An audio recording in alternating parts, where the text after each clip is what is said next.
के कितनी शर्म की बात है कि मोदी जी के बिल्कुल प्योर एक ही बाप की औलादें नरेंद्र मोदी जी के भाई प्रहलाद मोदी जी की नीतियों के खिलाफ, योगी जी की नीतियों के खिलाफ यूपी के अंदर लखनऊ के एयरपोर्ट पर धरने पर बैठे हैं। हाय अल्लाह, क्या न्यूज है, हाय अल्लाह क्या इंफॉर्मेशन है, और हाय अल्लाह क्या जबरदस्त जनाजा निकाला है प्रहलाद मोदी ने मोदी जी का और उन भक्तों का। भक्तों, तुम्हें पता है तुम्हारे साथ क्या हुआ? एक अंध भक्त जो है वो गटर में गिर गया। जब अंध भक्त गटर में गिरा तो वहां से सारे कीड़े निकलकर, गंदगी के कीड़े निकलकर बाहर आ गए कि नहीं नहीं नहीं, एक ही मियान में दो गंदे कीड़े नहीं रह सकते। अब यहाँ पर अंध भक्त आ गया है तो सीवर में हमारा कोई काम नहीं है। ये है तुम्हारी औकात। जिस मोदी को तुमने भगवान बना दिया, जरा उसकी फैमिली में झांक कर तो देख लिया होता कि आया उसकी फैमिली भी उसको पसंद करती है। जो बीवी का ना हुआ, जो माँ का भी ना हुआ और जो भाई का भी ना हुआ, वो भारत का भगवान बनकर बैठ गया। राम जी का अवतार बनाने को तुम तैयार हो। ये वो राम जी कौन है, कभी स्टडी करा है? राम जी अपनी सौतेली माँ के जुल्म की वजह से वनवास काटने पहुंच गए थे। 14 साल का वनवास काटा था अपनी सौतेली माँ की वजह से। और मोदी जी ने क्या करा? पूरे भारत को वनवास कटवा रखा है, पूरे भारत को बर्बाद कर रखा है और अपनी फैमिली को भी बर्बाद कर रखा है। अपनी बीवी छोड़ दी, बीवी के नहीं हुए, अपनी माँ को अपने साथ नहीं रखते, पॉलिटिकल तौर पर एक उनको यूज करते हैं। कभी एटीएम की लाइन में लगा देते हैं, कभी उनका आशीर्वाद लेने जाते हैं तो पूरी बटालियन, पूरा गोदी मीडिया लेकर जाते हैं। मेरी माँ जी ने निवाला खिलाया, मेरी माँ जी ने आशीर्वाद दिया। माँ है वो आपकी, उसको प्रचार का यंत्र और षड्यंत्र ना बनाए मोदी जी। वो माँ है, इज्जत करें। अरे माँ है वो आपकी, वो वहां पर क्यों पड़ी है? आपके साथ आपके घर में क्यों नहीं रहती? आवास पे क्यों नहीं रहती? वजह साफ है, अगर माँ इनके बराबर में आ गई तो फिर पॉलिटिक्स कैसे होगी? फिर आशीर्वाद जब लेने जाएंगे तो मीडिया कैसे दिखाएगा कि निवाला खिलाया माँ ने, आशीर्वाद दिया, लाइन में लगाया, ये करा वो करा। तो भक्तों, तुम्हारी तो हाय अल्लाह क्या बोलूं, तुम्हारा तो फिट्टे मुंह बेड़ा गर्क हो जाए तुम्हारा कि तुम्हारे भगवान ने तुम्हें कैसा जलील करा कर रख दिया है। जाओ प्रहलाद मोदी को भी बोल दो, मुल्ला बोल दो, पाकिस्तानी बोल दो, कश्मीरी बोल दो, जिहादी बोल दो। बड़े शौक है ना तुम्हें भौंकने के। जाओ बोलो ना मोदी जी के भाई प्रहलाद मोदी जी को, बोलो भक्तों मुल्ला है, बोलो हमारे भगवान के खिलाफ है, पाकिस्तान की साजिश, मोदी जी का भाई यहाँ बैठा, बोलो। जरूर चाइना ने फंडिंग करी होगी, जब भी तो मोदी जी का भाई यहाँ बैठा। भौंको, निकालो अपने मुंह से गंदगी, खोलो अपने मुंह को और गटर की तरह हर तरफ कीड़े बन के दौड़ने लगो, रेंगने लगो। जाफरानी गुंडो, बताते क्यों नहीं हो? सबको बुरी तरह ये हाथ पैर फूले पड़े हुए हैं। और तो और प्रहलाद जी से, प्रहलाद मोदी जी से मिलने 100 उनके भक्त आ रहे थे, उनके वॉलेंटियर आ रहे थे, उनके चाहने वाले आ रहे थे। योगी जी ने सबको पकड़कर जेलों में भर दिया। मतलब जिस राज्य में मोदी जी का अपना परिवार टारगेट करा जा रहा मोदी जी द्वारा, वहां पर आप कैसे उम्मीद करेंगे कि भारत के 140 करोड़ लोगों को इंसाफ मिलेगा, हक मिलेगा? कैसे मिलेगा? जो अपने परिवार के वफादार ना हो, जो अपनी माँ का वफादार ना हो, जो अपनी बीवी का वफादार ना हो, वो भारत के लोगों से वफादारी करेगा? कैसे सोच लिया आपने? और इस न्यूज को पूरी कोशिश करी जा रही है कि दबा दिया जाए, लेकिन मोदी जी अगर इतने बड़े तोप बनते हैं तो भाई वो भी उन्हीं के बाप की औलाद हैं। प्रहलाद मोदी जी भी उनके सगे भाई हैं। अगर मोदी जी इतने बड़ा तांडव कर सकते हैं तो वो भी उनके भाई हैं। मोदी जी शायद ये वाली बात भूल गए कि वो भी मेरा ही भाई है। उनका डीएनए टेस्ट कराओ, उनका भी ऐसा ही खून होगा।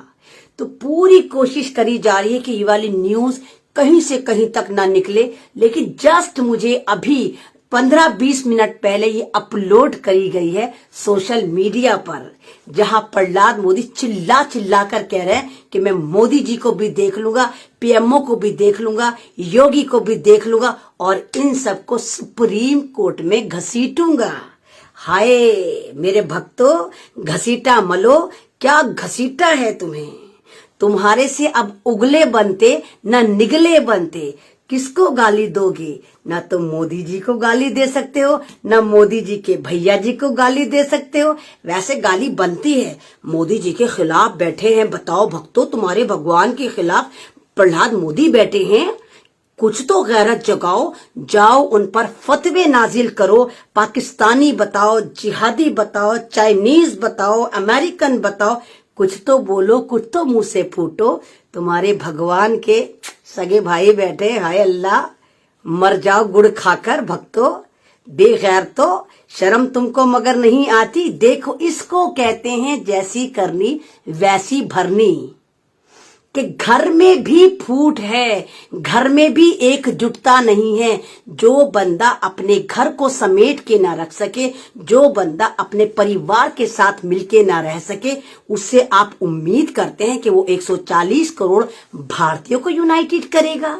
नहीं करेगा। वो सिर्फ डिवाइड करेगा, बांटेगा, मारेगा और तीर त्रिशूल तलवार गाय गोबर मंदिर मस्जिद के अलावा किसी भी चीज पर राजनीति नहीं करेगा।